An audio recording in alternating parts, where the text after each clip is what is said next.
Bonjour et bienvenue à toutes et à tous, olympiennes et olympiens. J'espère que vous allez tous très bien. Nous nous retrouvons aujourd'hui, en ce samedi 24 février, pour un nouveau point marseillais.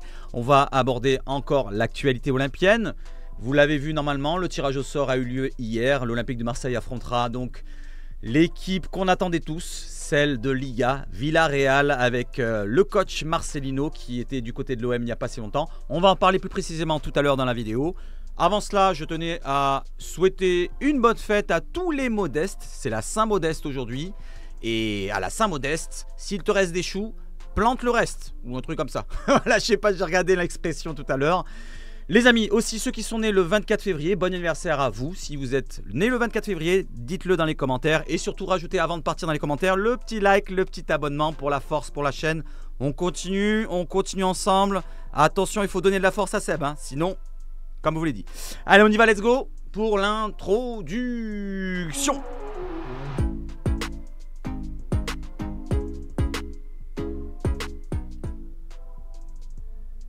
Alors on commence par quoi? Comme d'habitude, avec l'éphéméride. Donc nous sommes le 24 février, il y a 3 joueurs olympiens, anciens olympiens ou même olympiens en ce moment, qui sont nés le 24 février. Donc nous avons Salim Benseghir, donc il est encore, logiquement si je ne me trompe pas, encore sous contrat à l'Olympique de Marseille, à moins que je me trompe, à moins qu'il ait signé directement du côté de Valenciennes ou Neuchâtel Xamax, je confonds peut-être, n'hésitez pas à me le dire dans les commentaires, je m'en souviens même plus. Donc Salim Benseghir qui est arrivé en même temps que Bilal Nadir, lui n'a moins réussi que Bilal Nadir et il est plus à l'Olympique de Marseille ou encore peut-être sous contrat prêté, mais il ne devrait pas rester.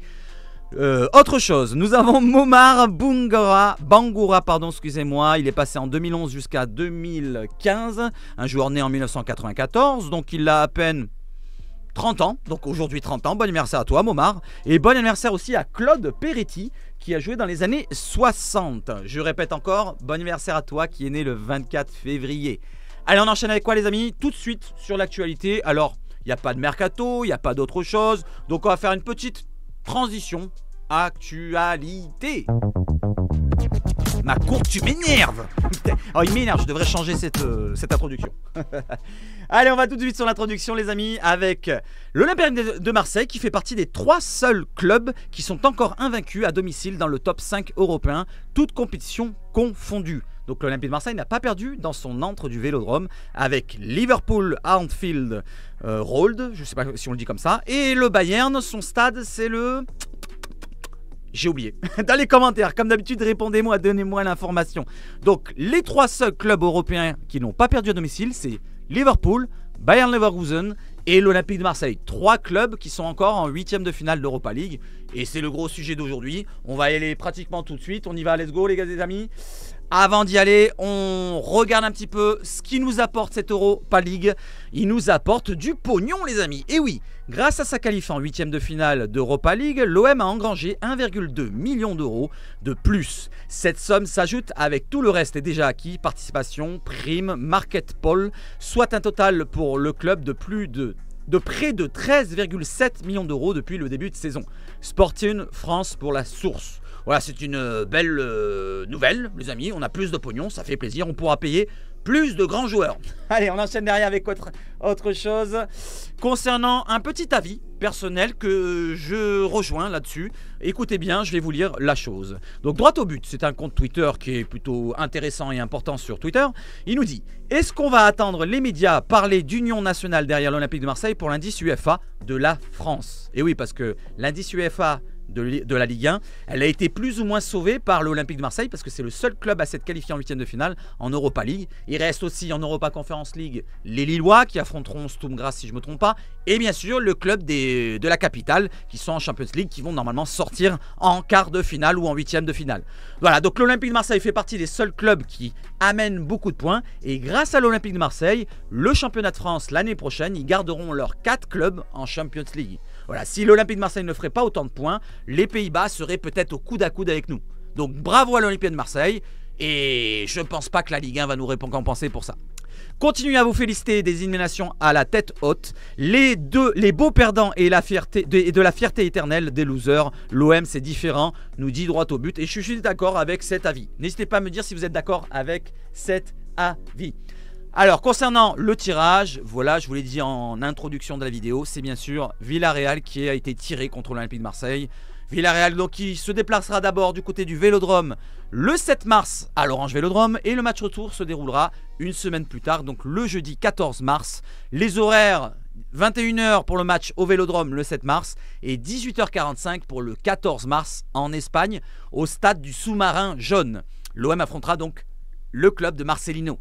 On y va, let's go, on continue avec cela. Justement, concernant le Sous-Marin Jaune, voici le stade. C'est les informations, le focus que nous a fait l'Olympique de Marseille sur son site officiel. Vous le voyez, le stade, il est plutôt bien quand il est rempli, il est plutôt beau. Après, on le voit aussi là, de vue de dessus, vue vide, vue encore de dessus, vide, et encore une autre vue vide, et encore une autre vue vide, et encore une autre vue vide. Les informations à connaître de Villarreal, donc c'est un club espagnol qui est actuellement un petit peu en difficulté, même s'ils ont gagné hier soir. Ils sont 12e au championnat de Liga. Ils ont au palmarès remporté qu'un seul trophée. Pas de Liga, pas de Coupe d'Espagne. Ils ont gagné une Coupe d'Europe. C'est l'Europa League qu'ils ont gagné avec Marcelino justement en coach en 2021. Le club a été créé en 1923, vous le voyez ici. Son surnom, donc c'est le Sous-Marin Jaune. La couleur, c'est jaune bien sûr. Le stade a une capacité de 25 514 places. L'effectif, vous l'avez là au complet, vous pouvez regarder, il y a des joueurs assez connus, Pepe Reina, Iesco Mosquera, Raúl Albiol, très connu, Foyt, très connu, Eric Bailly, ancien olympien, attention, Alberto Moreno côté gauche, Aïssa Mandi, l'Algérien, et d'autres joueurs que vous connaissez, Gérard Moreno, attention à lui l'attaquant, et Alexander Sorloth aussi qui a marqué hier, attention à lui. Concernant leur parcours en Europa League, ils ont joué dans le groupe de Rennes et ils ont terminé premier devant Rennes et Panathinaikos. Ils ont joué les 6 matchs, ils ont perdu le premier match contre le Panathinaikos en Grèce 2-0. Ensuite, ils ont enchaîné une victoire 1-0 contre Rennes, une victoire à Maccabi Haïfa, donc en Israël, à Maccabi Haïfa, une victoire à domicile contre Panathinaikos 3-2, le match nul à domicile, le Sous-Marin Jaune contre le Maccabi Haïfa 0-0 et la victoire du côté du stade Roisen Park 3-2. Attention à cette équipe, c'est une équipe habituée aux joutes européennes. Depuis des années, ils sont enregistrés dans les coupes européennes, que ce soit la Champions League ou l'Europa League. Attention les amis, même si je suis confiant. Allez, concernant le président Pablo Longoria qui a donné son avis, son retour sur le choix de ce tirage. Le tirage qui a été donc pour l'équipe de Marcelino. La réaction de notre président Pablo Longoria après le tirage au sort des 8e de finale de l'UEFA, l'Europa League. Être opposé à Villarreal, c'est Pablo qui nous parle. Et tout d'abord, synonyme de solidarité que je tiens à afficher pour la région dans laquelle nous allons nous déplacer prochainement, car les gens vivent sur place des heures très difficiles après les événements tragiques survenus hier soir dans l'incendie de Valence. C'était avant-hier soir, il y a eu un incendie dans un bâtiment, il y a eu plusieurs morts. Donc condoléances à toutes les familles, voilà, donc c'est pas du football, c'est le côté humain. Voilà, condoléances à toutes ces familles-là et toutes les personnes touchées. Concernant le terrain, jouer contre ce club en 8e de finale d'Europa League représente une très belle affiche face à une institution habituée à disputer la Coupe d'Europe. Dans la continuité de notre bon parcours cette saison dans cette épreuve, et c'est vrai que cette année en Europa League on a été plutôt bon, voilà, plutôt bon il faut le dire pour une fois. Ce tirage constitue une belle opportunité pour l'Olympique de Marseille de progresser en se mesurant au vainqueur de l'épreuve 2021. Nous avons hâte d'y être. Voilà Pablito Longoria qui a hâte d'y être au 7 mars et au 14 mars. Concernant aussi un avis d'une personne qui compte pour l'Olympique de Marseille, c'est Jean-Pierre Papin qui a donné sa réaction du côté de Canal+, si je ne me trompe pas. La réaction de JPP, c'est une très belle affiche. Villarreal, ça reste une équipe qui a une grosse expérience européenne, un peu comme Pablo il a dit. Ils ont gagné la Ligue Europa en 2021, comme il a dit Pablo, contre Manchester United. Les jouer en 8e, c'est une opportunité pour nous de montrer que la victoire contre le Shakhtar n'est pas anodine. L'arrivée de Jean-Louis a redonné confiance à l'équipe. Jouer ce premier match avec 65 000 personnes qui vont nous pousser comme hier, on va pouvoir faire quelque chose, nous dit Jean-Louis Papin, j'allais dire. Jean-Pierre Papin. JPP qui nous donne aussi un avis sur autre chose. Il y a le coach qui a changé 2 fois cette saison. Et il nous donne son avis sur le choix de Jean-Louis Gasset. Jean-Pierre Papin qui nous répond du côté de Canal+. Pardon. Si j'ai pensé que l'OM allait faire appel à moi pour remplacer Gattuso, c'était la question.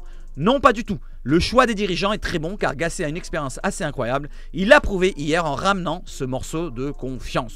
Ouais, il tenait aussi à mettre de côté le fait qu'il voulait remplacer à l'époque Marcelino quand il est parti pour remplacer à la place de Gattuso. Donc il a tenu à rajouter cela que c'est faux. Voilà, c'est des rumeurs qui sont infondées et ça vient plus ou moins de l'équipe ou je sais pas quel média qui l'a relayé dernièrement. Je vous l'avais relayé dans une quotidienne.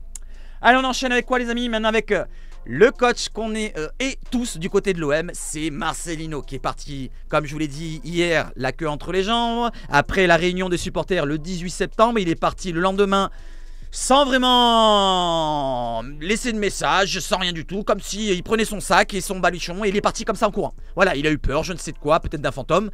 Et il nous dit, c'est une bonne équipe, un terrain très compliqué, on n'avait pas d'option à partir de maintenant, tout va être compliqué, c'est le club qui répond. On va avoir un adversaire dur, on va analyser que le meilleur gagne, Marcelino fait un très bon travail. Et là c'est Villarreal, hein, c'est la réaction du club Villarreal, pardon. Putain, j'ai du mal. Et on continue justement avec maintenant Marcelino qui nous parle directement. C'était avant le tirage, donc il imaginait si c'était Marseille qu'il tirait en adversaire. Et il nous a dit sur Marseille, si on joue Marseille, on ira jouer là-bas. Je pense qu'il y a des adversaires plus difficiles. Donc en gros, il voulait dire qu'il y a des adversaires plus difficiles. Certes, il n'a pas tort. Mais voilà, donc en gros, il voulait dire, on va pas se gêner à jouer au Vélodrome. On n'a pas peur. Voilà, je sais pas comment le prendre.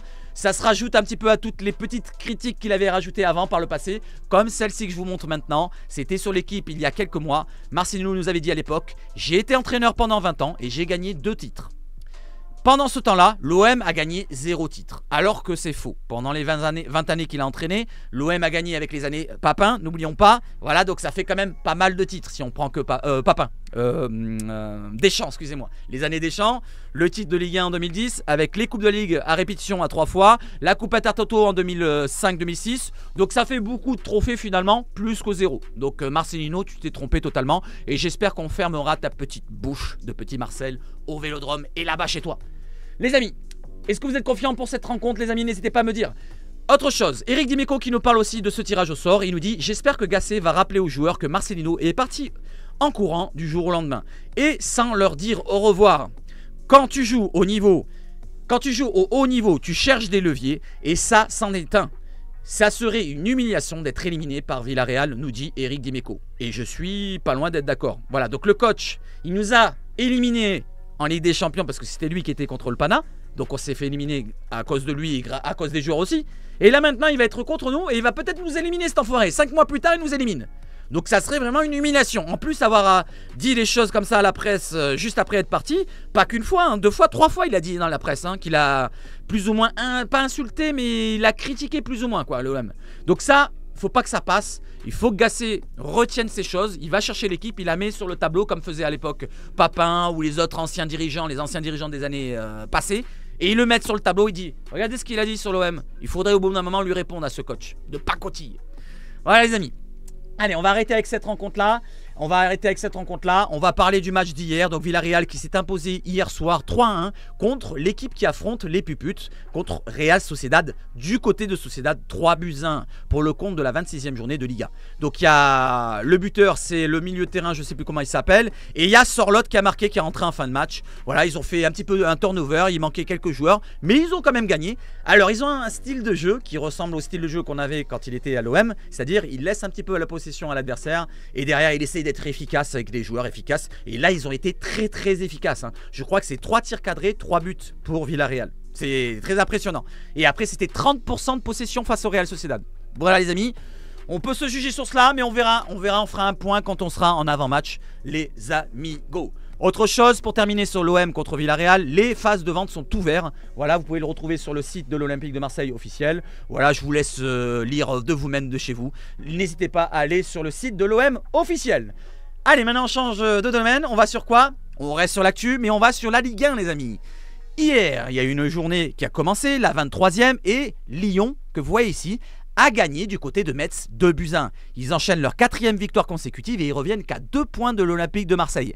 Alors attention, c'est le moment donné d'appuyer sur le champignon, de pousser sur le talon et de remonter un petit peu d'en bas de la vase, du fond du lac, et d'essayer de respirer dans ce championnat pour remonter au classement. Pourquoi pas pour faire une série, pour actionner une série. N'oublions pas qu'on va avoir de gros matchs qui vont se suivre après.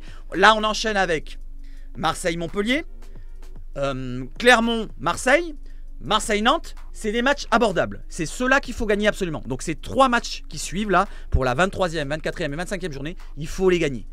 Il faudra compter après sur les matchs contre Rennes. Donc à Rennes, le réception de Paris pour les autres journées d'après.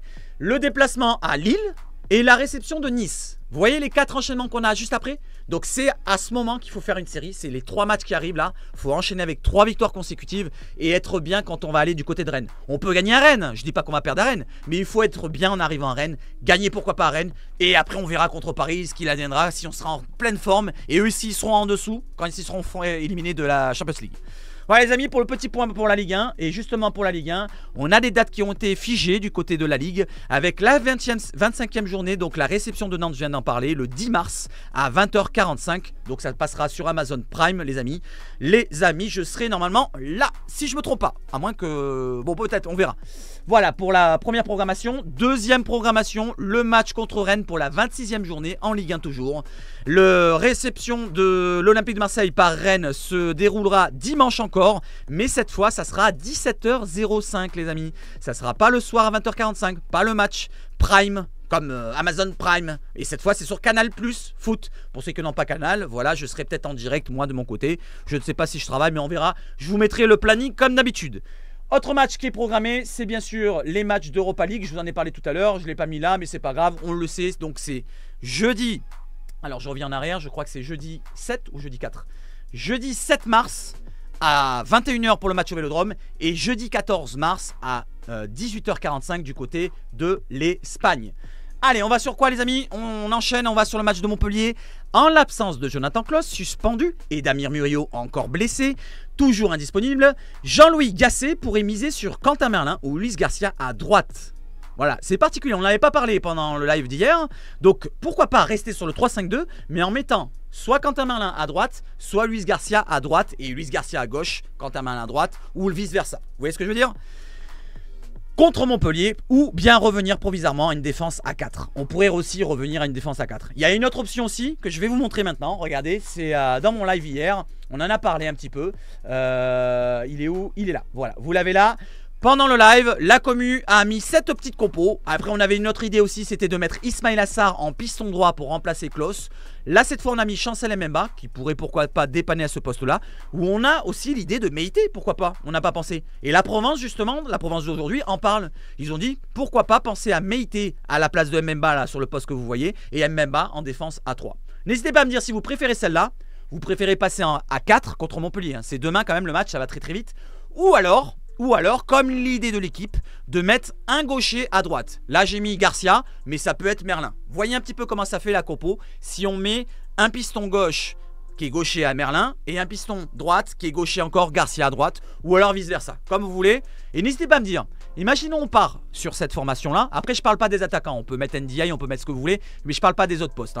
Mais imaginez-vous, on met ces pistons-là, donc Garcia à droite ou Merlin à droite. Lequel vous préférez mettre à gauche? Est-ce que vous préférez mettre Merlin ou Garcia? Moi, personnellement, je vous donne mon avis là-dessus. Je préfère rester avec Merlin. Pourquoi? Parce que c'est le titulaire habituel. J'ai pas envie qu'il perde un petit peu ses repères côté gauche. Il a des repères, il commence à être plutôt pas mal. Il a fait un bon match contre le Shakhtar. Alors laissons-le sur son côté gauche et tentons avec Garcia si on doit tenter quelque chose. Ou sinon on a aussi l'option Enrique, j'ai pas pensé. Mais il y a Enrique, donc il y a Mbemba, il y a Meïté. Donc vous voyez, il y a des solutions. C'est peut-être pas les meilleures solutions, mais au moins il y a des solutions les amis. Allez, on enchaîne avec Code les amis, maintenant on change d'autre chose. N'hésitez pas à me faire votre petite composition si vous avez envie de la faire avec le choix de Klaus qui est difficile à faire parce qu'il n'est pas là et pas de Murillo justement. Et quand on parle de Murillo, il y a un petit point qu'il faudrait faire dessus quand même. On commence à s'inquiéter avec Murillo. Je ne comprends pas la blessure de Murillo, nous dit GP13. Il était de retour à l'entraînement collectif le 14 et depuis toujours aucune nouvelle. Bon, je vais te préciser GP13, il a eu une rechute. On a entendu qu'il a eu une rechute, c'était avant le match de Brest. Donc cette rechute, est-ce que ça a redéchiré ses adducteurs? Parce que si ça a redéchiré ses adducteurs, ça peut être encore très long, ça peut être encore un mois. Donc ça fait un mois qu'il est absent et on pourrait attendre encore, allez, je vais rester court, 2 semaines, mais on peut aller jusqu'à encore un mois.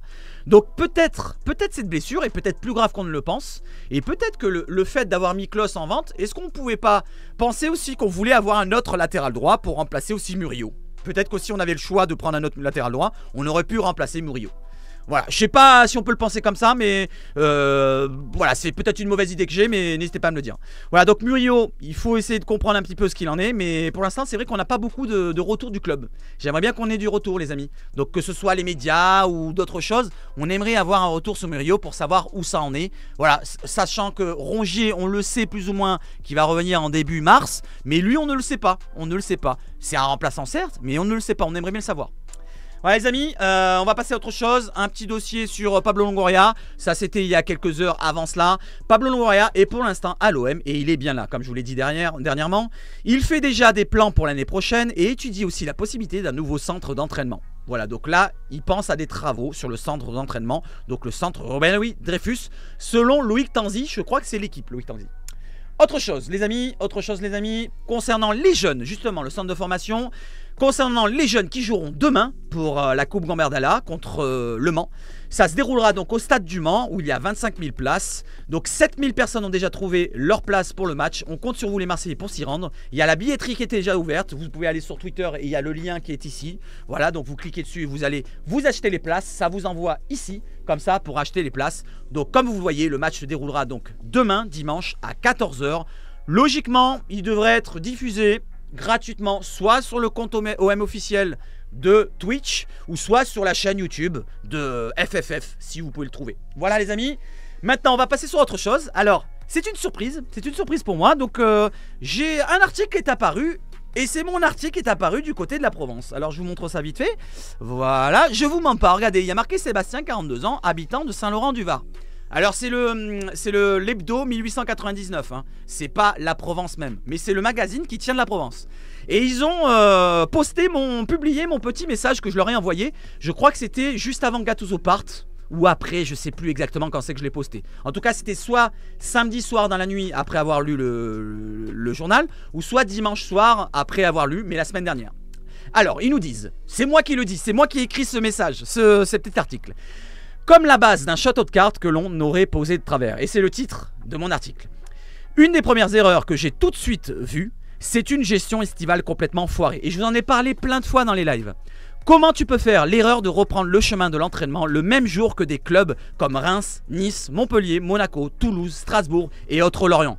Tous ces clubs n'ont aucune compétition européenne et surtout, pas de tour de qualification en Ligue des Champions. Et c'est vrai, nous on a repris avant les autres qui avaient des coupes européennes, et on a repris largement après eux.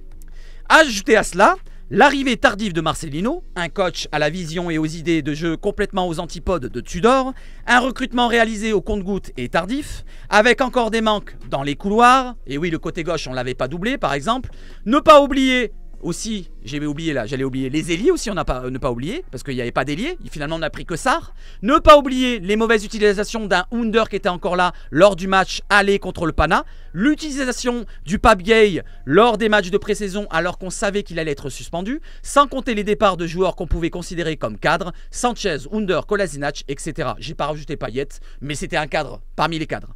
Cette gestion estivale est comme la base d'un château de cartes que l'on aurait posé de travers. Gattuso a récupéré ce château mal construit et on s'est aperçu que son béton était trop dilué. Voilà, de façon de dire que lui, il a voulu reconstruire le château, mais son béton, il était trop dilué, donc ça a flanché et ça s'est fracassé. J'ai commencé l'article par une des premières erreurs, parce qu'il y en a tellement à dire que je préfère stopper là. Donc j'ai stoppé là parce que sinon j'allais détailler un petit peu toutes les choses sombres, un petit peu bizarres sur les transferts, Longoria, la gestion d'autres choses et tout machin. Mais j'ai préféré arrêter là parce que regardez déjà ça fait un long article, un long message. N'hésitez pas à me dire ce que vous en pensez de mon petit message du côté de la Provence.